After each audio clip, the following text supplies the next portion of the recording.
नांदगावात चोरांचा धुमाकूळ, नाशिक गुन्हे शाखेची मोठी कारवाई। नांदगाव तालुक्यातील घरफोड्या करणाऱ्या आरोपींना अहिल्यानगर येथून अटक। तुम्ही पाहत आहात गाव ते राज्य मराठी न्यूज चॅनल। नांदगाव तालुक्यात गेल्या अनेक महिन्यांपासून सुरू असलेल्या घरफोड्या आणि मोटारसायकल चोरीच्या घटनांमुळे नागरिकांमध्ये भीतीचे वातावरण निर्माण झाले होते। मात्र आता नाशिक गुन्हे शाखेने मोठी कारवाई करत या प्रकरणातील आरोपींच्या मुसक्या आवळल्या आहेत। नाशिक जिल्ह्यातील नांदगाव तालुक्यातील पोखरी येथील विष्णुनगर भागात घरफोडी करून रिअलमी कंपनीचा मोबाईल आणि NS 125 पल्सर मोटारसायकल चोरी करण्यात आली होती। या प्रकरणी 7 एप्रिल 2026 रोजी नांदगाव पोलीस ठाण्यात गुन्हा रजिस्टर क्रमांक 136/2026 भारतीय न्याय संहिता कलम 305 अ आणि 331(4) अन्वये एक गुन्हा दाखल करण्यात आला होता।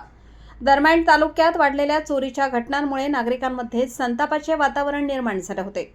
या संदर्भात गाव ते राज्य मराठी न्यूज चॅनलने वेळोवेळी वृत्त प्रसारित करून प्रशासनाचे लक्ष वेधले होते। याच पार्श्वभूमीवर नाशिक ग्रामीण पोलीस अधीक्षक डॉक्टर DS स्वामी यांच्या आदेशानुसार स्थानिक गुन्हे शाखेच्या पथकाने तपासाची चक्रे वेगाने फिरवली। गोपनीय माहितीच्या आधारे गुन्हे शाखेने कोपरगाव परिसरात सापळा रचत संशयितांना ताब्यात घेतले।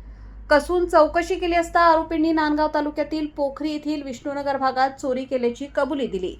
या प्रकरणी सागर ज्ञानेश्वर गायकवाड वय 19 वर्ष राहणार पिंपळवाडी शिर्डी आणि सनी बबन जाधव वय वर्ष 21 राहणार इंदिरानगर कोपरगाव जिल्हा अहिल्यानगर येथून आरोपींना ताब्यात घेतले आहे।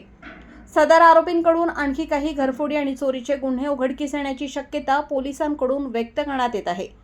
नांदगाव तालुक्यातील नागरिकांनी आता पोलीस प्रशासनाकडून रात्रीची गस्त वाढवण्याची मागणी केली आहे। संपादक विजय धामणे, नांदगाव, नाशिक।